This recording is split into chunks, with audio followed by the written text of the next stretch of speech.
wanted to welcome everybody to the Community Forum on Climate Change. This is part of a longer series at the business school talking about issues of strategic importance to the university, but also to the financial system and all of us around the world. We do, this is available on the internet, so we've got people who are going to be seeing this all over the place, and we've had quite a bit of attention to the variety of topics that we've introduced. We have a very, very distinguished panel today. I'm enormously pleased to have our panelists. We have Kevin Parker, who's Global Head of Deutsche Asset Management, Geoff Heal, who's a professor here at the Business School who does quite a bit of work on climate change, Elke Weber, who's a professor in our management group, who also does a lot of work in thinking about how individuals think about and make decisions, and related to climate change, and Bruce Usher, who's CEO of Eco Securities Group. So what we're going to do is I've asked each of the panelists to sort of talk for 10 or 15 minutes, kind of give you a little bit of a background, and then we will open up to questions, and I may start with a question or two for the group, depending on how things are going. So, Kevin? First off, let me congratulate the group here for showing up, because from our point of view, this climate change trend is the greatest money-making opportunity in the history of man. So I'm sure many of you in this room are going to be rich after this discussion, which I'm sure that's what you're all here for.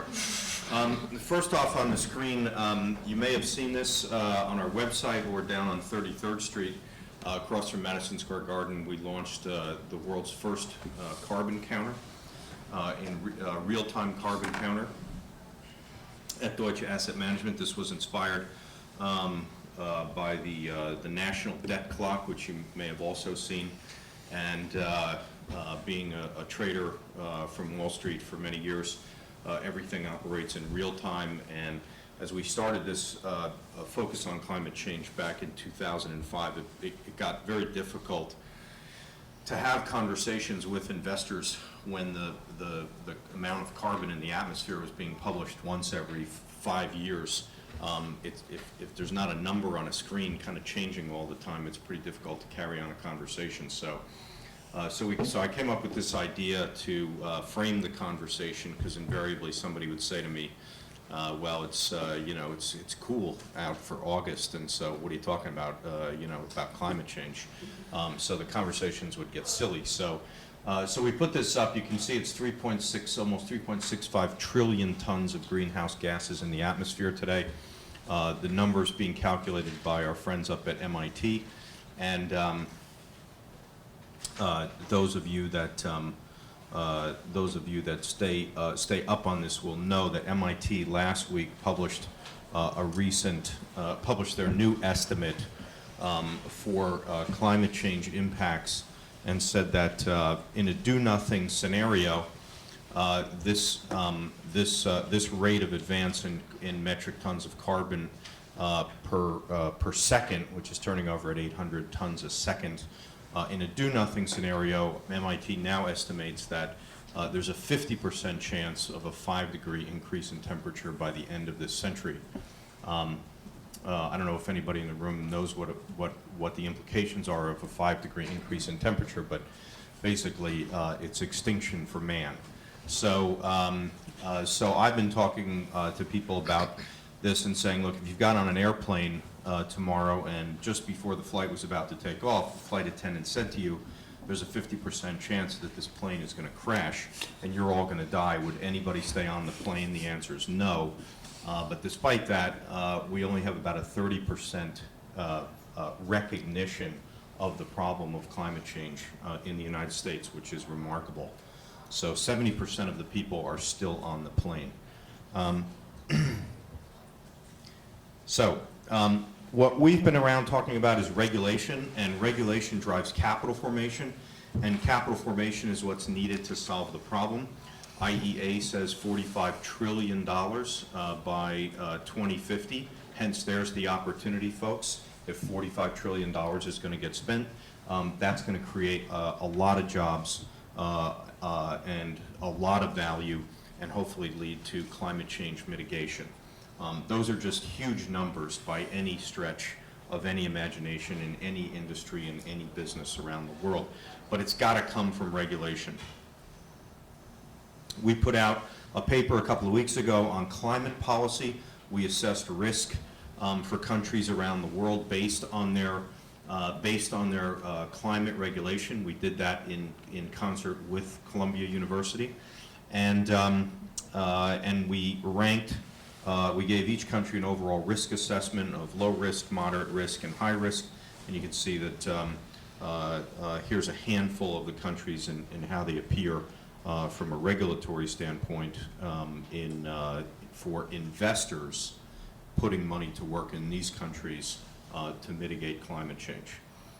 This has gotten a lot of attention. The UK ranked number 2. The article came out last week and basically said that the UK ministers were a bunch of idiots. We got a lot of inbound traffic on that. Italy published about 6 articles, because you can see their risk category number 3. If there are any Italians in the room, you know that they get quite emotive. And so there were a lot of emotions got stirred up in Italy over this report. So our research is having its intended effect of our research, and our climate change counter, which, by the way, has appeared in over 800 articles around the world, and 50 TV stations have covered it. So we're trying to raise awareness through publication of research and the carbon counter itself. Germany, you may have noticed, was a Category 1 risk, and back in 2002, the EU said that, issued a directive to European countries saying they wanted 20% of renewable energy by 2020, 30 by 2030. All the countries in Europe had a sort of start at the starting gate at the same time. However, Germany really jumped out in front, really predating the overall EU directive, and really taking the lead in crafting regulation which is comprehensive and has what we call TLC, which is transparency, longevity, and certainty. And that TLC is what is causing investors to flock to Germany to make investments in the renewable sector. And as a result of that, this regime, which is built up over 2 decades, has boosted renewable energy investment in Germany, and it's been compounding at an annual rate of about 55%. Took a little dip in 2008 because of the credit crisis, but nonetheless, you can see that the total is up now over $40 billion and growing steadily. As a result of all this investment and the really attractive regulatory climate for renewable power in Germany, we can see that almost 15% now, that number's actually changed since '07, we're at about 14.8, 14.9% in Germany, is from renewable sources. You can see the mix on the right of wind, hydropower, biomass, solar, and so forth. And indeed, as a result of that, Germany has become a leader in many of these industries and exporting technologies around the world. This gets to what Secretary Chu calls the great industrial revolution of the 21st century, which is really around power and energy and from renewables. And it's countries like Germany that have jumped out in front, and China, that not only have low risk on our index, but are creating the industries of the future, which will create the jobs in attacking the problem of carbon and moving to a low carbon economy. You can see the 73% increase in the number of green jobs from '04 to '08. And this is really happening. And when you hear, you know, our leaders in Washington buying that the green movement is going to destroy jobs and destroy value, there are living examples out there where this is just not the case. And obviously, some of these guys are on the payroll of big oil. As I said, Germany's jumped out in front in wind and solar. I don't know, are there any Germans in the room? Okay, one German. You know, if any of you go to Germany often, visit there or from there, like I do twice a month, you'll know that the sun really doesn't shine very much in Germany. Despite that, Germany is a leader not only in job creation but indeed of solar technologies. And there's a rapid growth, a number of renewable energy companies. Our investment bankers love this because we're the house bank in Germany, and so we have a great leadership position in IPOing many of these businesses, which is terrific, and you can see the market cap has grown as well, far distancing Japan and the United States in both growth rates and absolutes.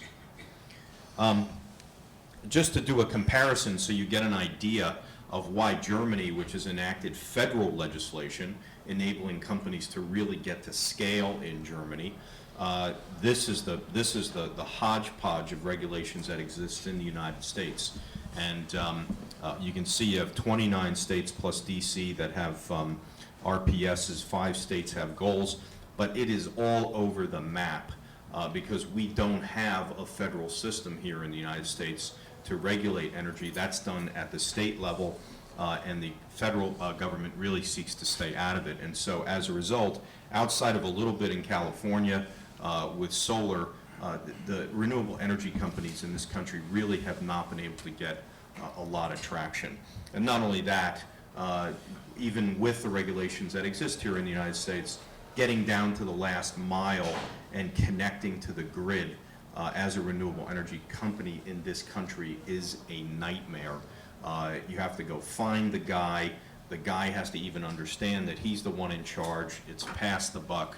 There's lots of people that don't, that have an economic interest in this not happening, again, versus Germany, where the regulations take you down to the last mile, and indeed, it is under federal law that the utilities have to connect independent power producers to the grid at the utilities' expense. And so that is creating this momentum in Germany. I know that because I own personally the largest renewable gas company in Germany, and applying for a permit and building a plant, a renewable energy plant in Germany and getting to the grid is very, very easy. I can tell you in the US it is a nightmare.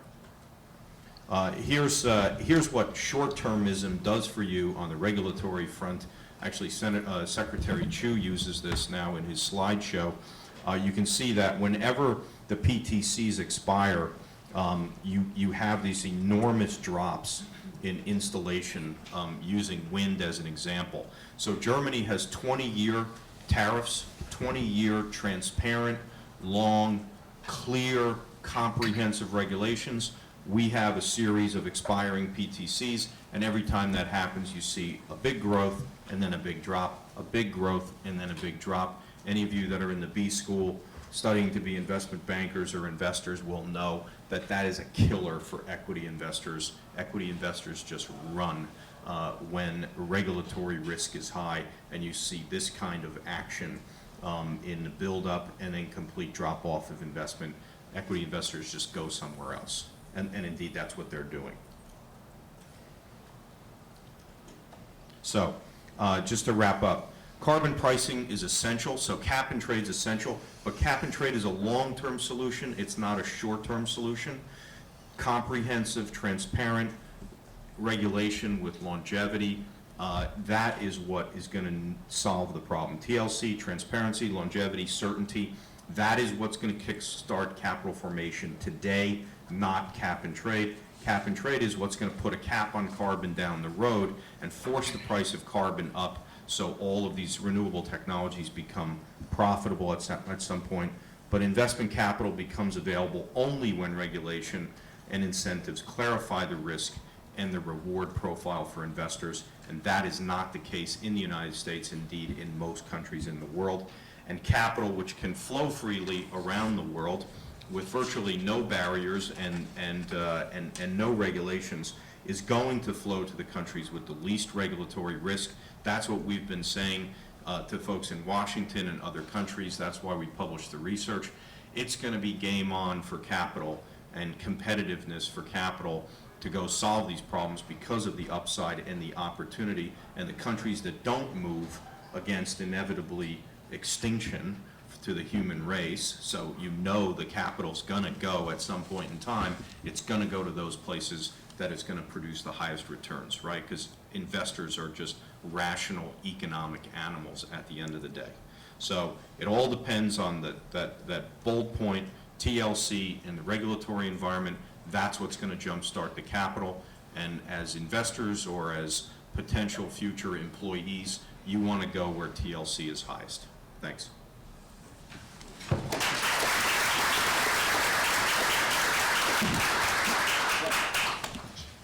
Great. So thanks, Kevin. That was a really interesting presentation. I'm going to agree with virtually everything Kevin said there and come back over some of the same points again to some degree.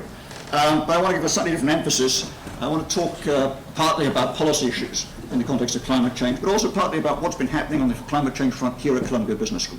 Kind of bring it back home and down to earth.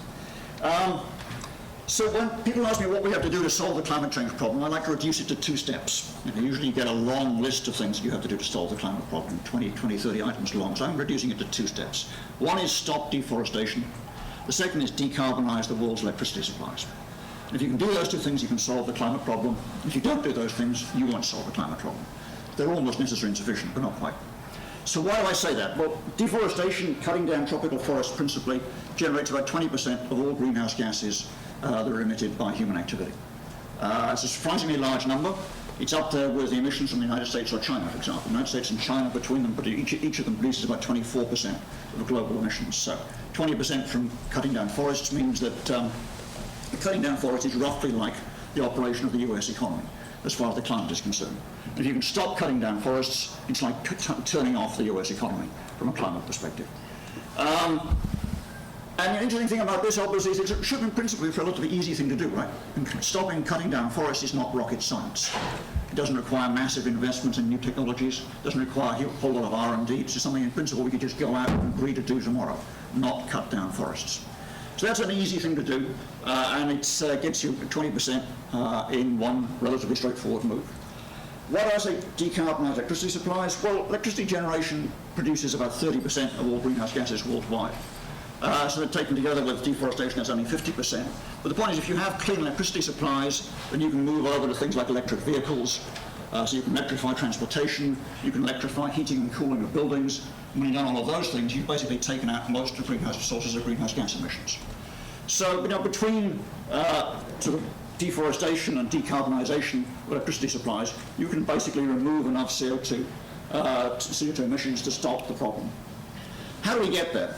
Let me talk first about decarbonisation relatively briefly, and then I'll get on to deforestation, which is where I want to focus.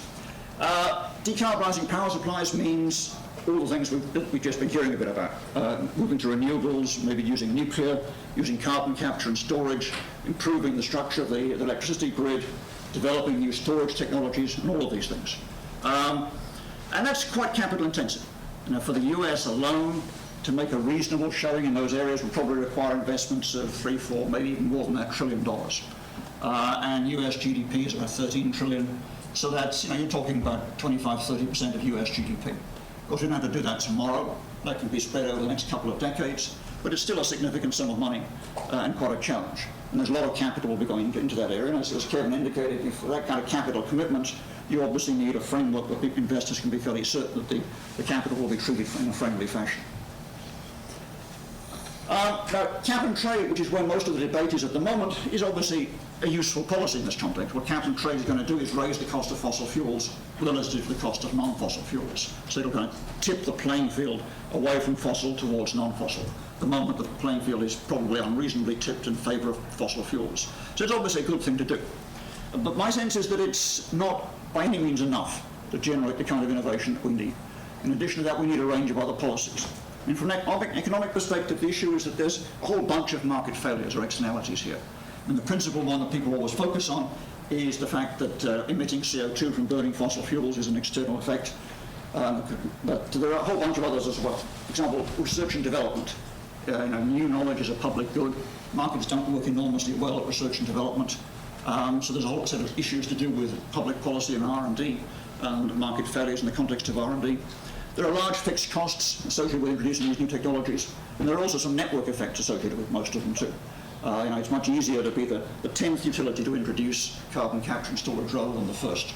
There's a whole set of technologies that develop and facilities that develop. So there's a number of reasons for thinking that there's a market failures over and above the straightforward externality associated with CO2. And we need policies that deal with all of those, as well as the policies that just raises the price of CO2.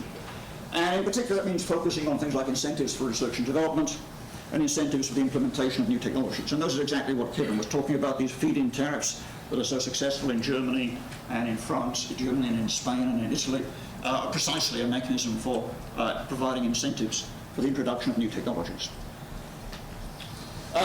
So this suggests that the policy debate is possibly slightly misplaced at the moment. Much of the focus, as I said, is on cap and trade, and I think that's appropriate that we need cap and trade, but we need to be focusing on these lower level, more microeconomic incentives as well.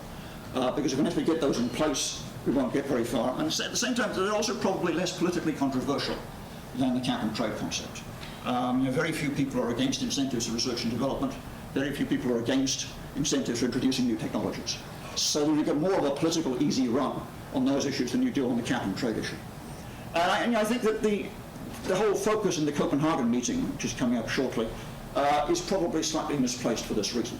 Copenhagen is focusing on some very, very big picture issues, not an awful lot less than trying to rewrite the international economic order in one move. Moves of that sort are very rarely successful. The UNFCCC is probably not the right environment for trying to effect what amounts to a very large redistribution of income between countries in the world. I think I'd be much happier, and I think Copenhagen would be much more successful if it focused more on these microeconomic incentive issues and less on these very, very big picture issues. Anyway, let's do some comments about the general framework. Let me just focus in now on deforestation, which actually has a lot, as you'll see, to do with the business school here. This is where the low-hanging fruit really is in the area of reducing CO2 emissions. As I said before, it's 20%. It's we don't need fancy new technologies. We don't need big investments. There've been a lot of calculations on what it would cost to reduce CO2 emissions by cutting back deforestation, and the answer is relatively little. You could cut back probably 50% of deforestation for an implicit price as low as $5 a ton of CO2. And for those of you active in this business, you know that $5 a ton of CO2 is dirt cheap. Even in a rather depressed situation, the price in the European market right now is nearer to $20 a ton. And general expectations are that it might go as high as $50 a ton within a couple of decades.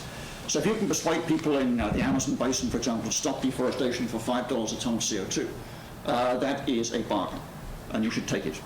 And most deforestation could be stopped for a price which is implicitly less than $20 a ton of CO2. And there's a calculations that have been done here at the business school by some faculty and by some of the students. Now, the Kyoto Protocol, unfortunately, provides no incentive at all to reduce deforestation. Kyoto Protocol provides incentives for reforestation, i.e. regrowing a forest which has been cut down. And it provides us an incentive for what it calls afforestation, which is growing a forest where none has ever grown before. So it actually provides you with an incentive to cut down your forest and then regrow it. But it doesn't provide you with an incentive to keep it intact. So what we really need here is a set of incentives for keeping forests intact. And actually an interesting statistic which I just mentioned in passing is that you all know, I guess, that the two biggest emitters of carbon dioxide in the world are China and the United States, pretty much close together, almost joint first position. But the next two, and it may surprise you who the next two are, actually Indonesia and Brazil. Indonesia has no industry whatsoever. All Indonesian emissions, which are quite close to American emissions actually, come from deforestation. And then Brazil also has a certain amount of industry, but most of Brazil's electricity is actually quite clean. A lot of hydropower. A lot of their transportation uses biofuels. So most of the Brazilian emissions are actually from deforestation. So your third and fourth biggest emitters in the world generate most of their emissions from deforestation. So just a perspective on why that's obviously an important number. So what we need to do is recognize the role that forests play in capturing and storing carbon. We're willing to pay billions of dollars for carbon capture and storage. The various bills that are before Congress at the moment suggesting very large subsidies to carbon capture and storage activities. So if we're willing to pay billions of dollars for carbon capture and storage, and this is what forests do automatically, they capture and store carbon, then we should be paying people to keep these forests intact. That's a point I've been plugging for a long time, but never got much mileage out of this until a few years ago. And until now, it's still the case today, that if you own a forest, so you own a large tropical forest, the only way you can make money out of that is to cut it down. There is no other way of making money out of a tropical forest, any kind of forest for that matter. Forests are worth zero standing. But you cut it down, you can sell the lumber, and then you can use the land that you clear for agriculture, for soybeans, or for cattle ranching, or for palm oil, or whatever. And that, of course, is what's happening. Developing countries that are short of money are realizing their forests are assets. They can cut them down, sell the lumber, and then use the ground for growing soybeans or for growing palm oil or whatever. So we need to make it attractive to them to keep those forests intact. So what happened a couple of years ago was I met a guy who was a student here on the executive MBA program, a guy called Kevin Conroy, who actually grew up in Papua New Guinea. He's an American that grew up in PNG. And he was an active in the business community in PNG and quite close to the Prime Minister there. And he mentioned the Prime Minister. He was coming on this executive education course at Columbia Business School. And the Prime Minister asked him a really interesting question. You get the Prime Minister, who's a guy who left school at 12 and never had any formal education beyond that, give the Prime Minister real full marks for asking this question. The question was, when you go to New York, see if you can find some way of making money from our forests without cutting them down. The background of that question was that PNG is covered with very luxuriant forests, a huge amount of biodiversity there. Environmentalists love the forests there. But they're under a lot of pressure from the World Bank and from the environmental groups because those forests have been cut down. The Prime Minister said, 30% of my budget comes from logging royalties. So without cutting the forests down, I don't have money for schools, I don't have money for hospitals and stuff like that. So he actually said quite explicitly, emotionally I agree with these environmental guys. I don't really like to cut down the forests, but what else am I going to do for money? So when you go to New York, see if there's some way we can extract money from this forest without cutting it down. And that's a really interesting question. No political leader had asked that question prior to that, but it had been an obvious question to ask when you think about it. In hindsight, it's clearly the right question to ask, but at the time it was very original. Anyway, so Kevin, when he arrived here, came to see me because someone told him that I was the right guy to talk about on these things. And what we did is we explained to the Prime Minister that if you modified the Kyoto Protocol, which Papua New Guinea happens to have signed, then you could possibly find ways of making money out of forests while keeping them intact. But that is something that he as a Prime Minister, he as a head of state could do, but that we as individuals couldn't. Because as a head of state, you can go to the United Nations and make a proposal to modify a treaty like the Kyoto Protocol. So we explained to the PM that he could do this. He could go to the United Nations and make a speech saying, I want to modify the Kyoto Protocol in the following way. And he thought about it for a few weeks and then came back and said, yeah, I'd like to do that. I really would like to do that. So we wrote him a speech. We gave him a PowerPoint presentation. And he did that. And he went to the United Nations Framework Convention meeting in Montreal in December of 2005. Kevin and I stood right behind him so we could answer the hard questions if technical questions came up. And he gave a presentation where he proposed a modification of the Kyoto Protocol to introduce what is now called RED, payments for the reduction of emissions from degradation and from deforestation and forest degradation. I always wanted to call it CRED, credits for the reduction of emissions from deforestation, but I was voted down. CRED was said to sound too flip as a title or something like this. Anyway, so the rest in some sense is history. What is the only thing likely to come out of the Copenhagen meeting is an agreement on exactly this issue. So there's general sense that once people follow Copenhagen, that one of the few things to come out of there will be an agreement to modify the Kyoto Protocol and its successors to give financial incentives to countries that have large forests to keep them intact. And in the next couple of slides, actually, Kevin now is famous because of this. This is Kevin's Wikipedia entry. And Kevin was actually voted by Time magazine as one of the environmental heroes of the planet, 2008. And he was also voted by the United Nations Environment Programme one of the heroes of the year, 2008, along actually with another Columbia alumnus, Ron Gonen, who graduated in 2006. So we actually had two of the 10 heroes of the environmental heroes of the year last year were both recent Columbia MBA graduates. In fact, which I think is not widely known, not as widely known as it should be here in the school. Anyway, what I've got here is some details about how the RED system would work, but I think I'll just skip those and we can deal with those in questions afterwards. Thanks.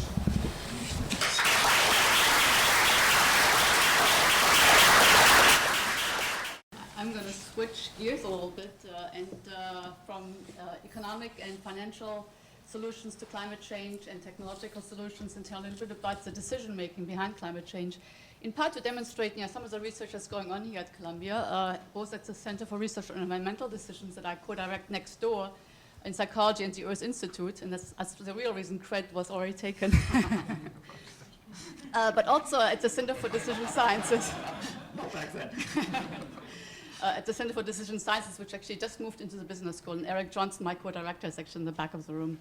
So the basic premise behind much of my research is that if human behavior is causing many of the environmental problems that we're facing, including climate change as a result of greenhouse gas emissions, then we require behavior change to solve these issues.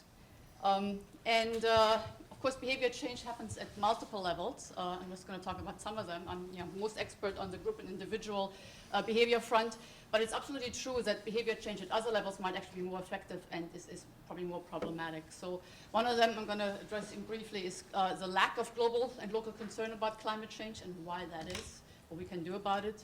I'm going to talk a little bit about global negotiations to reduce greenhouse gas emissions, like the negotiations coming up in Copenhagen, but of course this has been going on for a while and will continue to go on for a long time. National commitments and energy policies and how to implement those down the road. And then I will end sort of probably with most of my time on this group and individual decisions regarding energy consumption, but also other behaviors.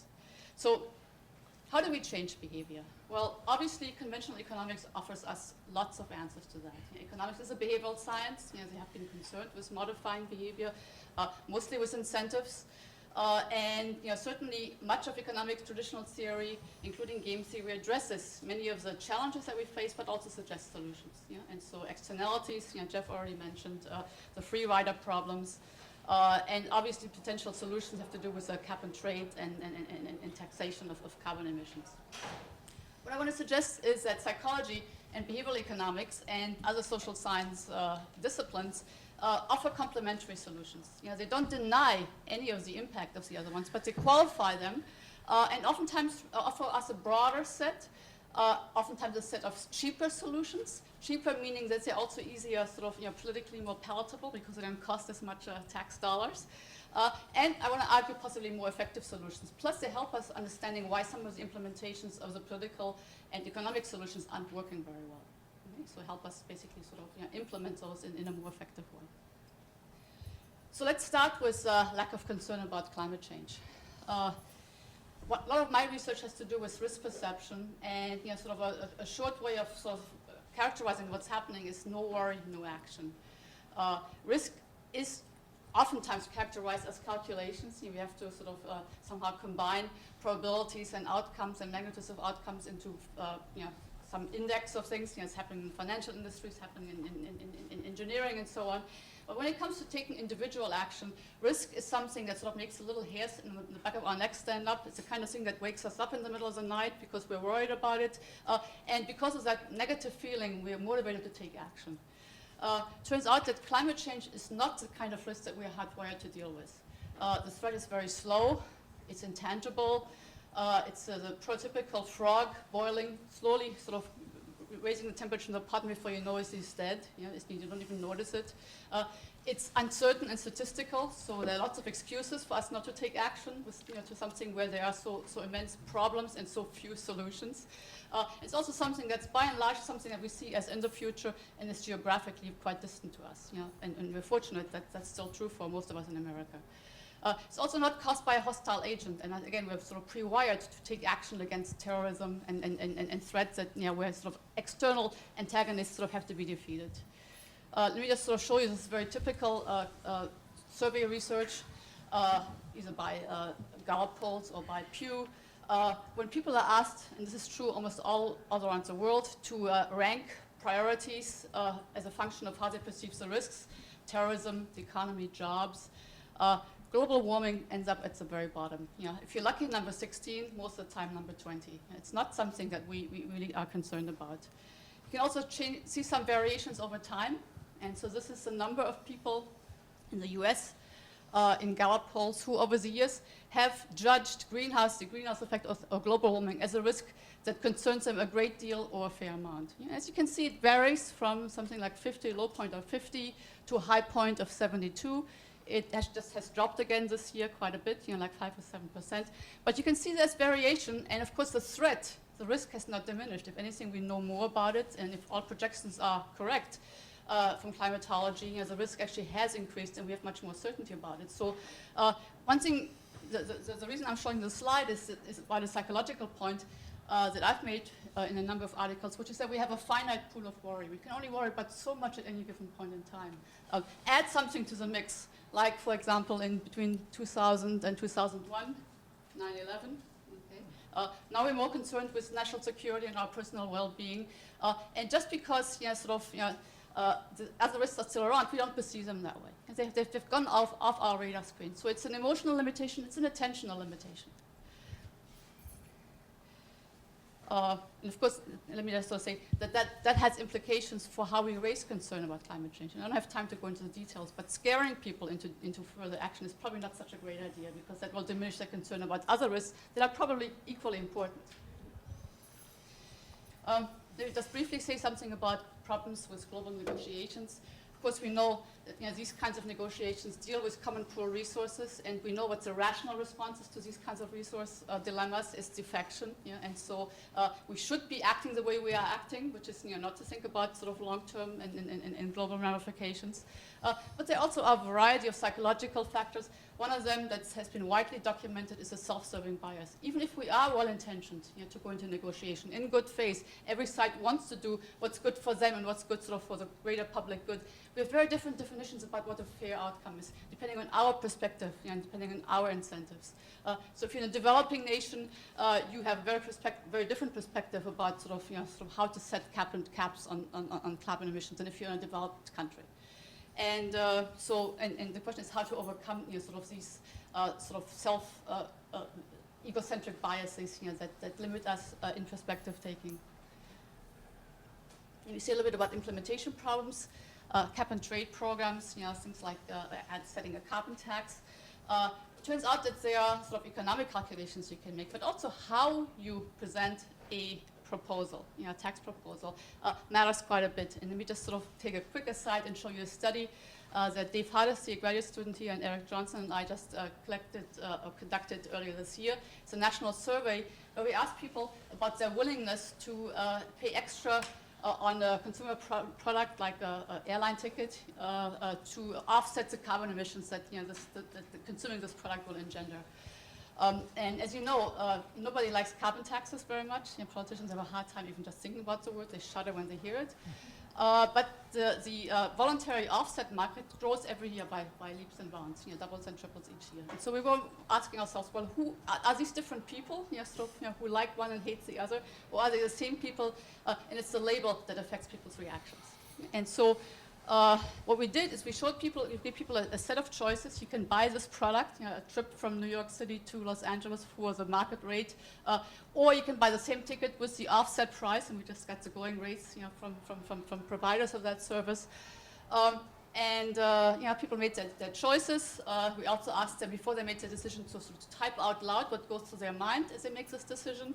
And then we also asked them afterwards lots of demographics, including political affiliation. And as you can see, if the product, and we had a couple of pages of text, what is an offset, what is the money being used for, lots of information. The only difference between individuals was in one case it was called a tax, a carbon tax, and the other one a carbon offset. If it's described as a tax, the green bars that you see on the slide, if it's described as an offset, the green bars, it doesn't matter who you are.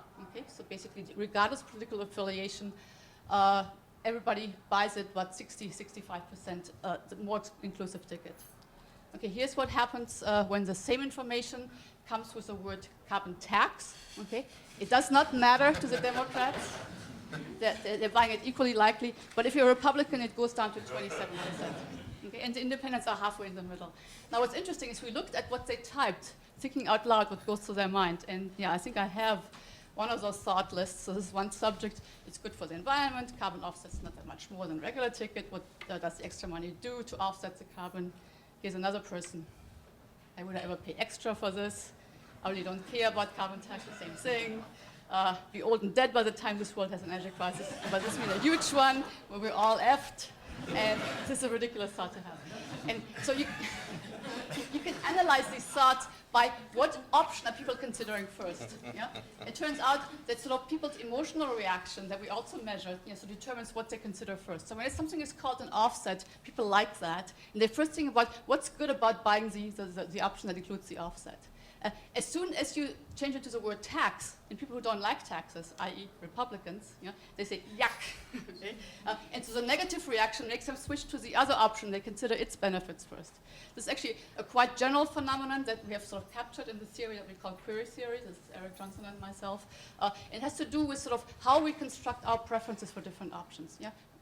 Some things we know what we want, but for many things, like especially including complex sort of technological innovations or sort of reactions to new sort of tax proposals, we construct what we want to do. What's good about this option? What's good about the other option? Turns out that there are certain options that sort of that get a benefit by being considered first. Emotions play a role. Defaults play a huge role. And this is one of the reasons why oftentimes regulation works, because the regulation will change the default. Mayor Bloomberg did a great thing when he actually didn't allow smoking in bars, despite the great opposition. There was lots of public opinion against that. He persisted, he changed the default. 2 years later, people by and large sort of endorsed the new default because they thought about it first, including the smokers. So oftentimes you have to lead public opinion rather than follow public opinion because preferences are not stable, they're labile, and they can be reconstructed by changes in circumstances. Okay, let me say a little bit about individual and group decisions. And of course, they come in many kinds. Energy consumption is one of them. Land use, Jeff talked about. New business development, where does venture capital go? Voting and lobbying. Let me just say a little bit about the first category to leave time for discussion. And so we want to lower energy consumption. We can do that by efficiency improvements, right, and also by energy conservation behaviors. And it seems that certainly going with energy efficiency is a win-win-win kind of situation. Everybody wins. The consumer has lower electricity bills, energy bills. There's societal gains because we have fewer greenhouse gas emissions. And utilities like it because they don't want to build any more power plants because nobody wants them to have them in their backyard. Okay? And lots of studies, including the McKinsey study, that shows that all of these options here on the left, all of these efficiency behaviors have positive expected value. The costs are negative. Okay, so why aren't we doing it? Well, it's obviously it's a market failure, right? And so all of you should be studying this, and developing business plans because we're leaving not just money on the table, we're also leaving sort of greenhouse gas emissions on the table. These are easy options. Easier perhaps even than sort of not cutting down forests. Because we can do those in our own backyard. Why aren't we doing them? Well, I already mentioned earlier attentional limitations. Turns out that sort of in the late 70s, early 80s, there were large technological innovations in efficiency of appliances and so on, and consumers adopted those because of the oil embargo that sort of made us aware of this. Last year's oil price hike, and people noticing it at the pumps worked a little bit, but again, attention is fading already. We can only worry about one thing at a time, and sort of other things have taken over our attention. In this past year, including the economic meltdown. So what are some of the other barriers to adoption of these energy efficient technologies? Again, there are lots of economic diagnoses and they're very valid. If people don't know about these things, well, then they can't act on it, so we have to actually give them more information. The principal agent problems, the people who have to change their behavior are not necessarily the ones who actually reap the benefits. And also, energy efficiency oftentimes is not reflected currently in the prices, of either things like used houses, or houses or used cars. And of course, we can change these things easily. There are also a psychological diagnosis. And so our current choices when it comes to energy consumption oftentimes are automatic. We've been acting in the same way for the last 20 or 30 years. Automatic behavior is very hard to target with incentives because we don't think about it. We don't do the calculations. If we did the calculations, we would change our behavior because it's obvious, but we don't. Also, people are oftentimes afraid of change because there might be sort of uncertainty. There's uncertainty avoidant. Upfront costs loom large. Okay, we discount, as you know, very rapidly. We don't discount exponentially. We discount hyperbolically. And that gets in the way of actually harvesting these expected, present expected values. and oftentimes also given saving at any point in time seems so small as to not to warrant our attention, the drop in the bucket effect. And we don't multiply this across sort of the 365 days and the 10 years and the 350 million Americans who could be doing the same thing. Okay, let's turn to solutions. And so, again, there's the obvious political and economic solutions. We can regulate, we can change building codes, change the defaults, change efficiency standards. There are financial solutions, raising the price of energy. But there also are behavioral solutions, and again, they're complementary. A few years ago, Lynn Ostrom, who got the Nobel Prize in Economics this year, and some colleagues, including myself, edited a book, actually, where we thought about downgrading the tragedy of the commons to a drama. Actually, I'm not so sure anymore I want to downgrade it. I want to upgrade it again from yellow to flaming red. I think we actually are in a tragedy situation. People are not very rational about this, or maybe they're too rational in the economic sense. So what can we do at a behavioral level with behavioral interventions to maybe sort of circumvent this self-interested defection behavior? And what I want to argue is that people, decision makers, come equipped with three kinds of cognitive abundances that we can put to use. We have multiple goals, we have multiple ways to present and represent information to ourselves. Sometimes people refer to this as framing. And we have multiple ways of making decisions. And I was going to give you a couple of examples from the first two categories. So yes, human beings have material goals, and they're important, but we also have psychological goals and concerns. We need to feel in control, and we are social animals. We need to feel that we're connected. We do have concerns for future generations. Oftentimes, sort of new goals get introduced. Many of you probably didn't even think about carbon and carbon footprints 10 years ago. Okay? But now, new metrics have come into play, and you know that something sort of has been effective when it shows up in a New Yorker cartoon. Sorry, Harold, but I'm reducing our carbon footprint. But it's these new mental accounts that help to keep track and see improvements on these new goals that actually can be quite effective. If something is not measured, it's not very effective. Also, many of these goals are contradictory. So yes, we want to do good for the planet, we want to do good for our economy, but we also don't want to turn down the air conditioning when it's very hot outside. And so these different goals affect the decision to the extent that they're activated at the time of decision. So are there ways in which we can make more long-term and maybe sort of more socially inclusive goals more salient at the time when people make these kinds of decisions? And yes, we know that oftentimes sort of visual priming, the kind of images that you sort of see at the time of decision matter. I mean, politicians are very good at that. When you see politicians give speeches, oftentimes you see little words behind them, or you see images. The image of our planet, taken from Apollo 8, shows up on many environmental sciences conferences, and for a good reason.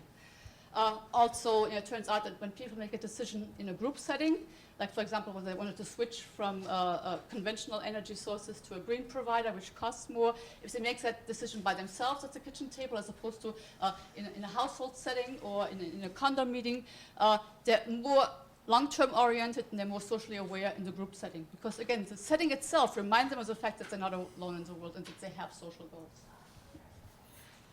Okay, let me just say a couple of words on multiple representations. We already talked about the way, the option that we have about relabeling things, a carbon offset as opposed to a carbon tax.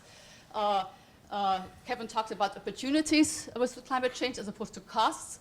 All the money that we spend on mitigation, it doesn't go down a black hole. It's actually being utilized by people. So again, sort of gains versus losses, and we know people have different risk attitudes in the domain and gains, in the domain of losses. And changing defaults, some of the examples that we've seen in that. Let me add with an ad for a climate change communications guide that my center just recently put out, and you can just download that and join the 5,000 other people who've done that in the last week from our center. And then sort of add by concluding that climate change solutions really do require broad-based behavior changes at multiple levels. These changes are discouraged for multiple reasons. We know a lot about ecocentric biases and short-sighted time horizons. There are rational incentives to defect in these commons dilemmas. Existing behaviors are oftentimes automatic and therefore hard to address with economic incentives. Fear appeals are problematic. And what we probably need to address the climate challenge and to reap the benefits as well as avoid sort of many of the negative consequences is to combine approaches. Yeah? So technological solutions are important, but if you build it, they may not necessarily come. Yeah? And so involve behavioral science at the beginning when you develop these new products, carbon capture and sequestration. These things are ugly. If you've seen them from the air, they're huge. They have to loom over Central Park. Can we downscale them in a way that makes them more acceptable? And so involving psychologists and economists and political scientists, I think at all of these different stages of technological and economic solutions, I think sort of will maybe bring us a little closer to our common goal. Thank you.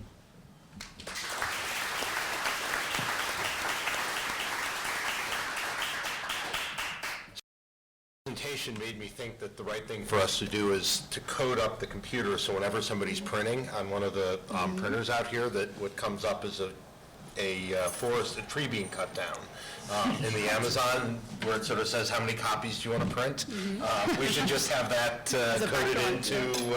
coded into the computers and see if we, or have it randomly come up and see how many reduced copies we would make, or ask people how much they would pay Yeah, we should to do that. Yeah. So. I like that idea. I may not be joking. We might actually look at that. We should have till 7, is that right? Okay, I'm gonna go fairly quickly then.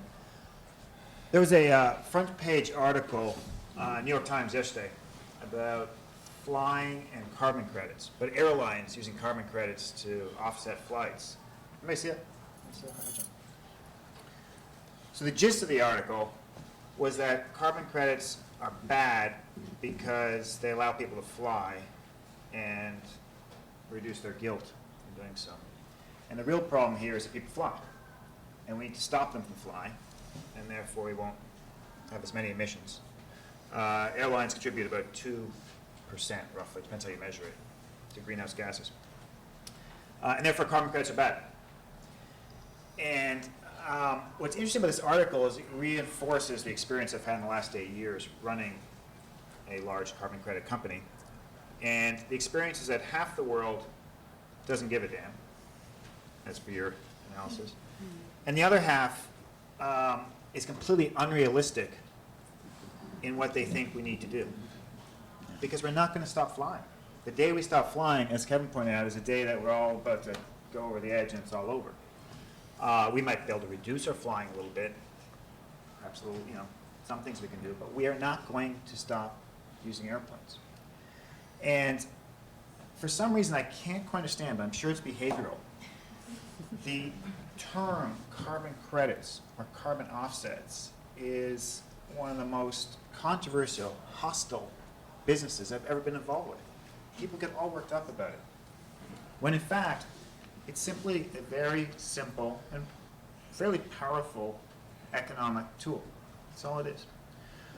What I wanted to do was spend 2 or 3 minutes just to explain what a carbon credit is. I see several students from my class, so you're going to be bored for 2 or 3 minutes. Just daydreaming about something, and then we'll go from there. But I just want to make sure everybody's on board with this. A carbon credit, very simply, and particularly what I'm going to talk about is the Clean Development Mechanism, which is the program for creating credits in developing countries. It simply allows people who develop projects in developing countries to, instead of developing dirty projects, fossil fuel based, to develop cleaner projects, for example, a wind project. And in doing so, they get rewarded with a carbon credit, which is useful in countries where emissions are high and they have an obligation to reduce those emissions. For example, in Europe and Japan under the Kyoto Protocol. And it's much cheaper for companies in those cap markets to buy a carbon credit from a developing country, developer, than to reduce it themselves within that country. An example being Germany. Germany has developed a great deal of solar and wind. That's terrific. But I can assure you, it's a lot more expensive to develop solar power in Germany, where it's not sunny, than it would be, for example, in Tunisia, or in lots of countries. That's really where we should be building solar. How does this work? Well, very, very simply, you do a couple things. And again, this is where it goes quick for the class. You need to figure out what are your emissions today from building, let's say, a coal-fired utility. How would those emissions change if you built something else instead? For example, instead of using coal, you used wind. What would be the difference? And the difference between the two are your emission reductions. And the third, and perhaps most difficult part, is that you need to create what are known as certified emission reductions. In other words, just because you build a project and say, I reduce emissions, where's my carbon credit? That's not good enough.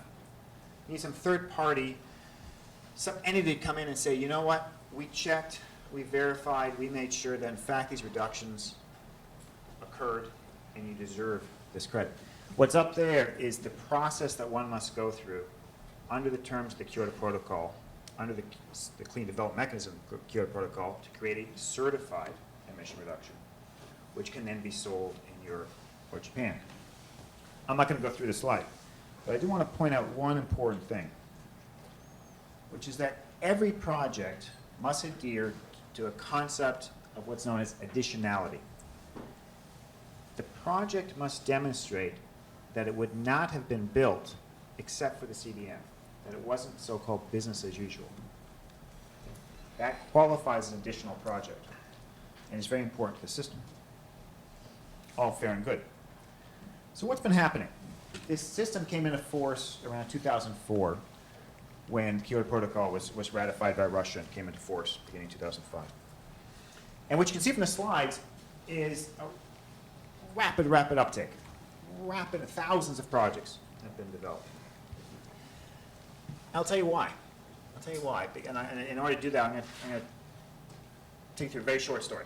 The short story is around that time, around 2005, I sent one of my newer employees to the Philippines. We had a project there that reduced emissions of methane from pig farms, from animal waste, which lets off a lot of methane, destructive greenhouse gas. And in those days, we didn't have an office in the Philippines, so he went over from here. And I said, while you're there, check out this project, make sure everything's okay, and then figure out whether or not there are other projects we can get, other farms, whether or not there's an opportunity. He comes back a week later, project's fine, and he says, everybody, all the pig farmers in the Philippines know all about the CDM and carbon credits, and they know what to do. I said, you must be kidding me. I mean, how do all these guys know all about this very complicated mechanism? This is back in 2004, 2005. How's it possible these guys already know about this thing? Nobody here knows about it.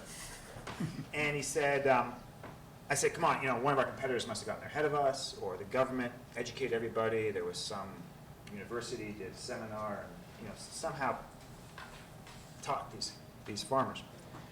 He said, no. They all know it because they play mahjong. And so, I don't get it. They play mahjong. They all know each other. In the evenings, the owners had a habit of getting together. It turns out in the Philippines, most of the big pig farm owners are Chinese ethnicity. And one of the things it turns out they do is play mahjong. One of the guys shows up and says, I just made some money. I've just had a great thing happen to me. He's boasting in front of his friends. The next thing you know, his group knows. The next thing you know, they all know.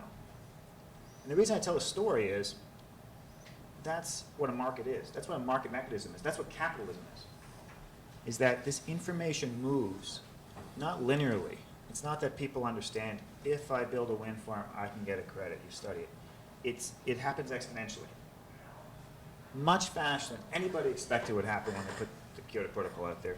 Much faster than any of the studies would show, because it's all about human behavior, and it's very hard to model it. It's about guys sitting around playing mahjong and trying to show who's got more cash to bet with. Now, there's one thing on the slide that's interesting, is that in 2008, things suddenly took a hiccup. And they've gone down, and I can assure you this year, they continue to trend down. At the very moment when supposedly climate change and carbon markets are becoming the next big thing. According to the New York Times, it's the next big thing, and that's not good.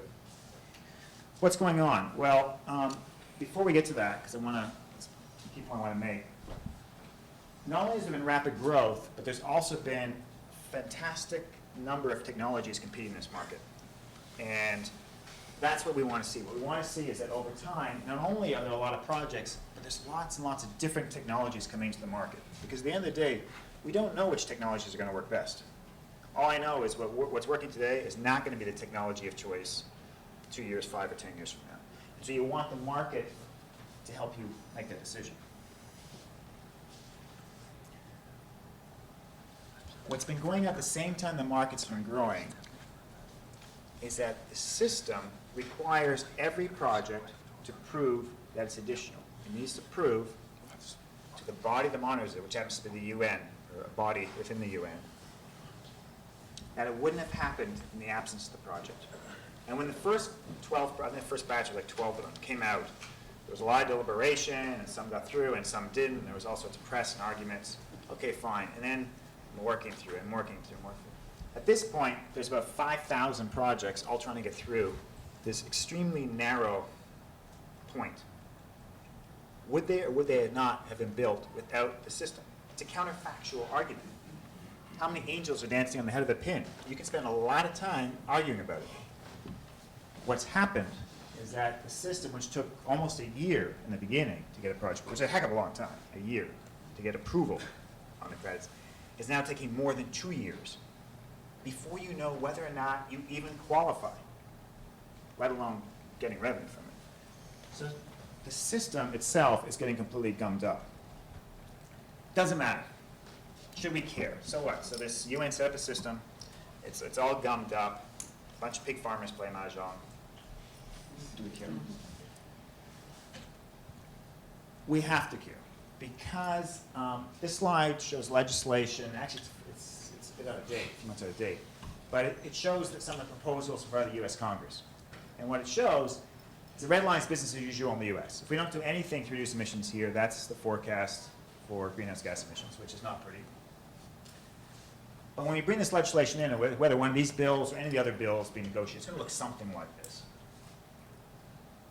There's this enormous gap between where we need to get to and where we're going. How are we going to make that difference? Are we going to just stop flying? Are we going to dim the lights in the classroom here? No microphones. Let's get rid of all the PowerPoint. Actually, get rid of the PowerPoint would be great. You got to do something to fix that gap. And just dimming the lights and stopping the flying is not going to do it because of behavior. You need to get the pig farmers of the world and everybody else who emits large amounts of greenhouse gases to be incentivized to reduce them. You need to get people on tropical forest land or governments to be incentivized to stop cutting it down to fill that gap because there's no other way to do it. You have no choice. We will never reduce from 7, 8 billion down to 2 billion. Unless we go back to the Stone Age and start living that way, which we're not going to do. So, just to wrap up here, the good news on these carbon credit things, which everybody gets all worked up about, is that market mechanisms are extremely effective at motivating people. It's just incredible how people move like that to build new things and develop new things. And investors are extremely quick to allocate capital to these opportunities. All these pig farmers want to build this stuff. Boom, here we are. Here's the capital. Go do it. That's terrific. The bad news is that the mechanism that's out there today, which has come under intense criticism, is not bad because carbon credits are bad. It's not bad because it's the UN. It's not bad for all the reasons if you do a Google search, all the reasons that people criticize. It's bad because the way it's designed with this additionality component violates all the basics of capital markets investment. Okay. Time value of money becomes meaningless in this process. 2 years later, you have no idea whether or not you're going to get a return on your investment. That's not investing. I don't know what that is. There's no correlation between risk and return. This thing's gotten much riskier, but the returns have gone down. I think that's the wrong way around. And this whole idea of risk versus uncertainty, this whole carbon credit thing is filled with uncertainty. We actually have no idea what's going to happen. We don't know what happened in Copenhagen. We don't know what happened post-2012. That's not risk that investors can take. That's uncertainty. And investors don't move capital in an uncertain terrain. So the bad news is the CDM completely violates all these investment rules. The best news, though, is that's actually pretty easy to fix. If we take away this, what's called project-based additionality, just get rid of that, and go to something which is sectoral. You basically say, if you build a wind project, I don't care whether you had to prove whether or not you're going to build it or not build it. If you build it, you get a credit. That, by the way, is the way it works here in the US with what's known as renewable portfolio standards, or the way it works in Germany with feed-in tariffs. If you build a solar facility in Germany, you get that extra payment. You don't have to prove whether or not you're going to build it. That would replace this whole additionality thing, and it's very technical, but at the end of the day, everything would change. And I wrap up with the picture. This is one of our projects in Honduras. This is building a hydro dam by hand. It's the way it's done today.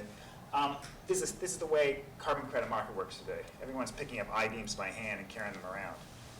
We're not going to get there doing that. We need to come out with a better mechanism. Get away from this argument. Are they good? Are they bad? I mean, it's arguing about whether capitalism is good or bad. I think it's the wrong argument. We need to focus on how do we make this thing work so it's a little more efficient in that picture. I think I'll leave it at that.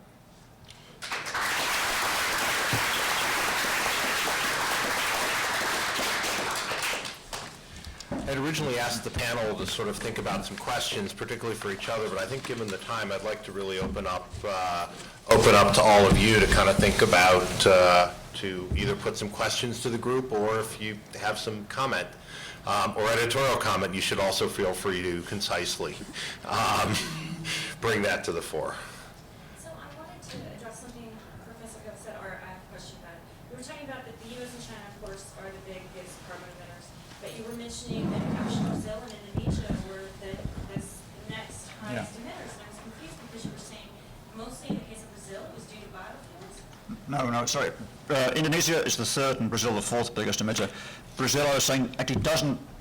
Indonesia, it's obvious that all the emissions come from deforestation because there's no industry there. It's a totally non-industrialized country.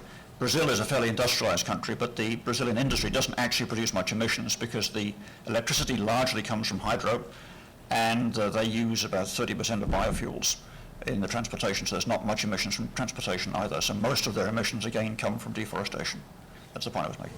Okay, but the deforestation is not due to climate change. No, in that case, no. The deforestation in Brazil is principally due to converting land for growing soybeans and cattle ranching. But the biofuels are actually grown. Biofuels are come from sugar, and sugar is actually grown in a different region of the country from the Amazonian region. Yeah.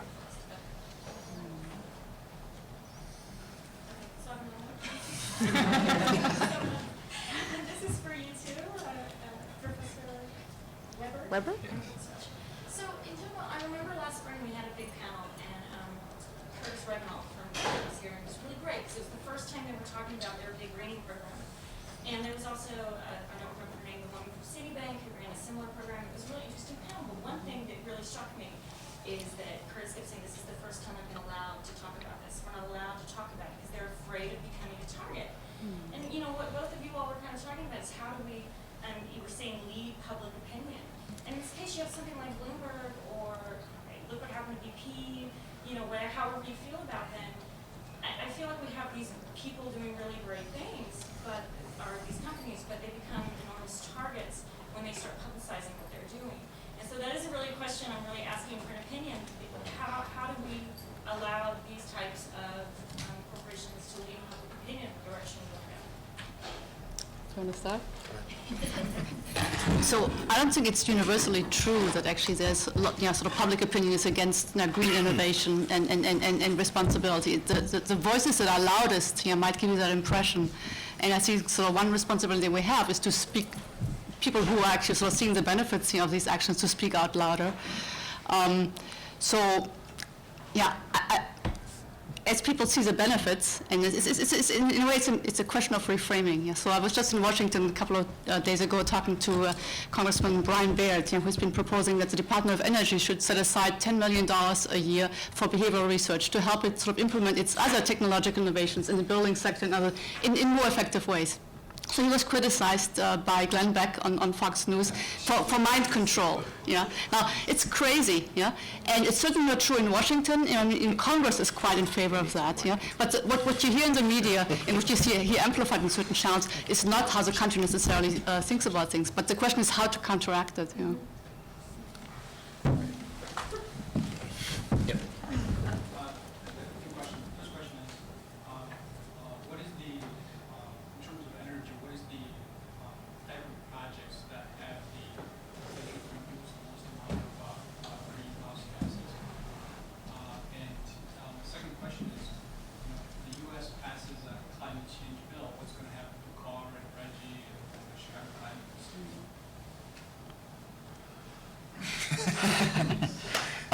What sort of renewables bring about the biggest reduction in greenhouse gases?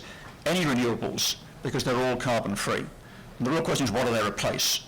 So if you phase in wind power or solar power and it replaces gas, that saves one level of greenhouse gas emissions. If it replaces coal, that's much, much better, because coal produces twice as much greenhouse gas per kilowatt hour as gas does. So you really want, so the first question is not really what do you bring in, but what do you phase out? And what we want to be phasing out is coal. Coal is actually the hardest to phase out because coal power stations produce base load power.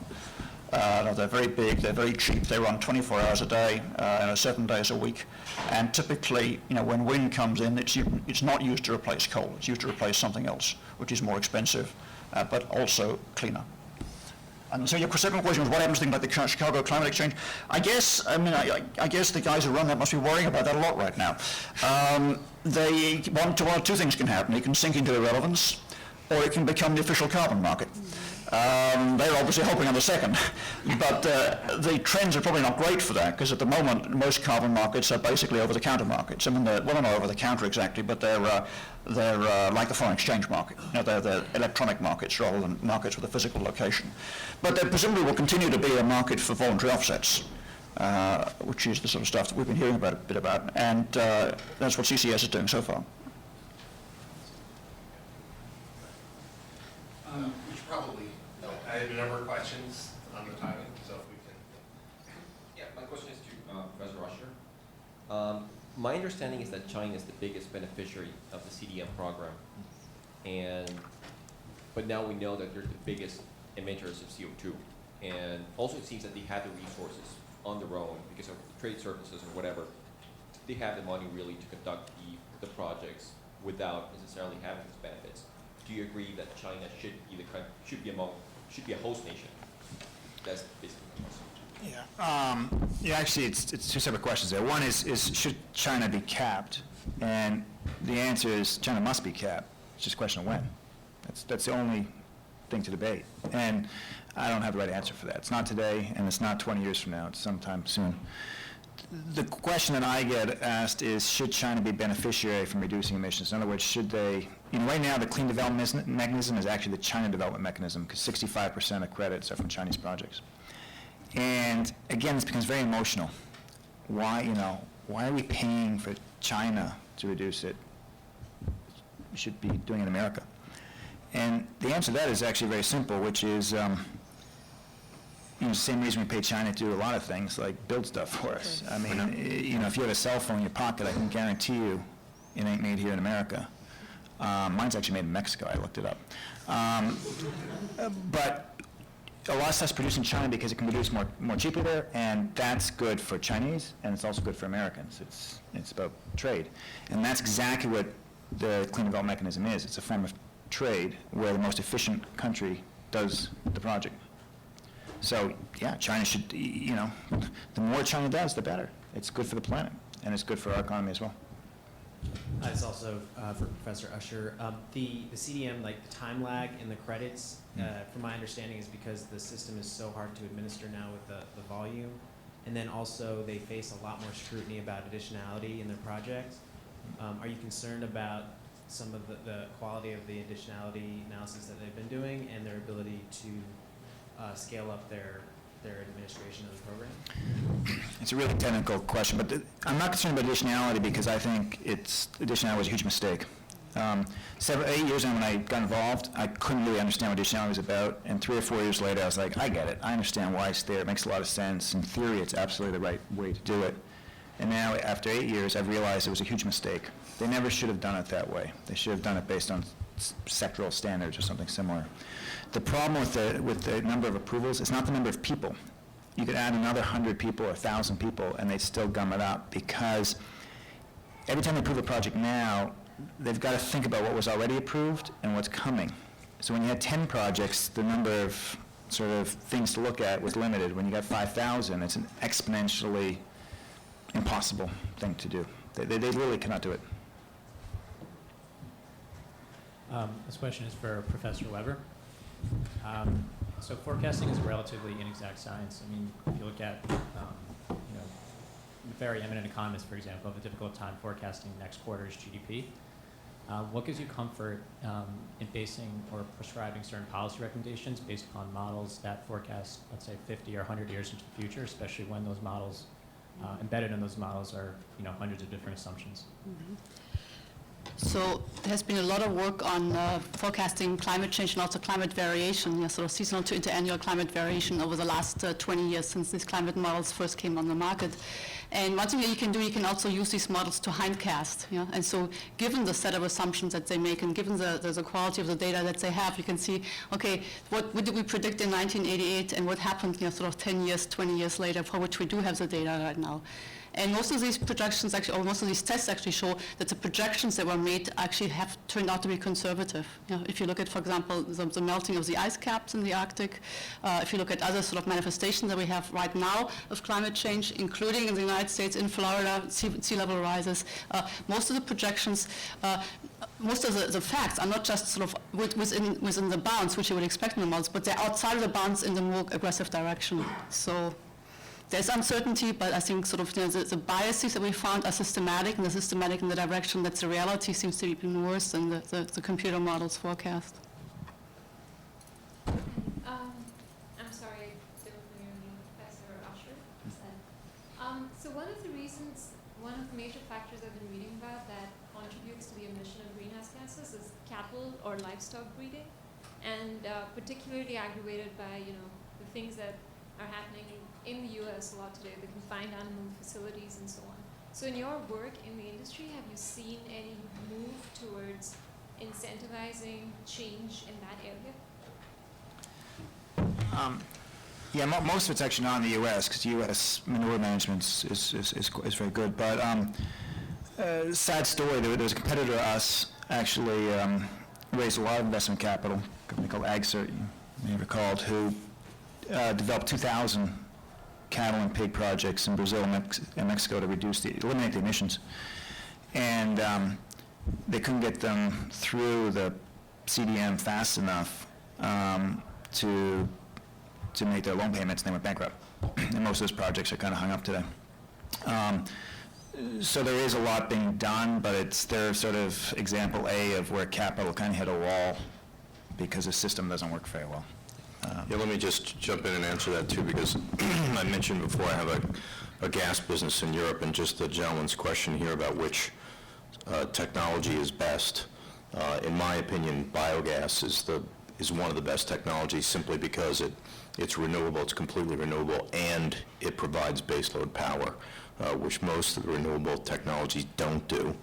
But to the question of CAFOs in the United States, these are huge issues. And the farmers here in the U.S., because we have, in my gas business, we actually process animal waste into renewable energy, at the same time stripping out the nitrogen and phosphorus from the waste streams in making organic fertilizer. That's as big an issue as the methane issue. In fact, in many states, it's more of an issue because, take for instance the Chesapeake Bay, which is suffering from an oversupply of nitrogen and phosphorus, causing hypoxia, causing algae buildup, and lots of destruction of marine life and so forth. And there's a number of these hot spots around the U.S. And indeed around the world. I actually have meetings tomorrow with Chuck Fox, who's the the appointee from President Obama to clean up the Chesapeake, and the founder of the Chesapeake Bay Foundation. We have the technology to clean up the animal waste and actually change those operations from environmental disasters into clean power producers and organic fertilizer producers, which will both serve to reduce other forms of fossil energy, plus reduce synthetic fertilizers made from natural gas. So it's a win-win-win. Somebody said that in their presentation. There are such things as win-win-wins, and this is one of them.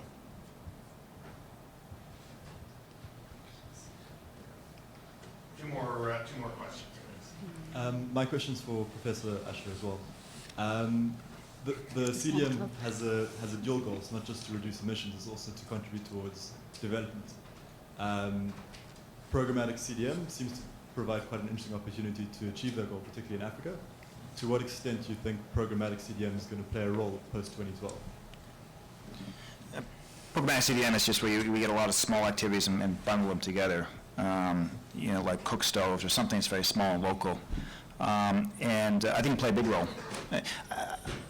At the end of the day, I'm an optimist. I've had a lot of criticisms here, but I'm an optimist because I know that we can do it. I've seen people create amazing things through the system.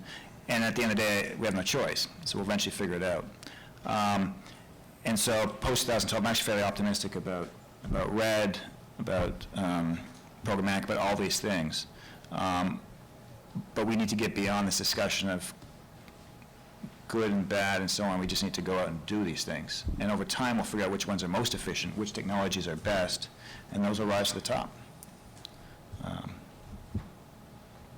I have a question for both Kevin and Bruce as investors in the space, but also just as concerned citizens of the world. And if you look at what the scientists tell us, that we need an 80% reduction of emissions by 2050 to have any meaningful chance of avoiding catastrophic climate change, and you look at the fact that 40% of emissions today come from the power sector and 35% from the transportation sector. In other words, even if we had immediately 0% or in the future 0% of emissions in both sectors, we still don't get there. Are you hopeful that we're meaningfully going to solve this problem, or are the good investments that you're doing today somewhat rearranging the deck chairs on the Titanic?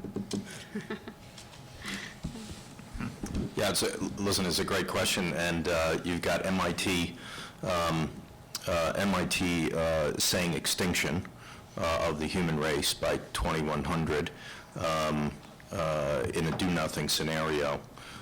When you look at things like the permafrost and those issues, it gets really scary that, you know, we're never going to see 2100. We're never going to see even 2050 at the rate we're going. So, but there is a fail-safe mechanism. The world is, you know, human beings are not just going to go like lemmings off a cliff and cause the human race to go extinct. But there is a fail-safe mechanism that will stop all that, and we got a good glimpse of it in 2008. This is again assuming we do nothing, or assume we fail at solving the problem. And there's lots of solutions, and there's a rising tide to get this solution in place. However, you saw it in 2008. We saw a dramatic reduction in carbon emissions in 2008. Why? Because the global economy took a downturn like it hasn't seen in 70 years. And so the fail-safe mechanism is we will stop flying, we will stop driving, economic activity on the planet will come to a complete and total halt. And we will see deflation and worldwide economic collapse before we see extinction. So just to brighten up your day, that is the only answer to the problem, and I'm quite convinced, being a trader for the last 30 years, that the market at some point is going to figure this out, and the market is much smarter than any of us individually, because it's the collective intelligence of the whole world, and rather than go off a cliff, we will go back to somebody said the dark ages. We will go back to the dark ages first and start over again. And that will allow the natural carbon sinks like oceans and forests and so forth to catch us up, to get us back to a point where we can start over again. So, and did you invest in Castle in Germany as well? No, if you look at the map of the world, and again, these climate models are constantly evolving. The closer you are to the equator, the less actual variable changes in temperature you'll see. So actually, I'm looking for property in Brazil. Well, on that well-framed note, I guess that also stops cutting down forests, but there's nothing to trade. I'm trying to figure out which of the how to bring all this together. Anyway, you know, one of the really exciting things for all of us is to see, you know, of all of these doomsday scenarios, at least there's a lot of great work going on here at Columbia, and we really have some wonderful people doing some great things. And I wanted to thank all of them for joining us today. So thanks a lot.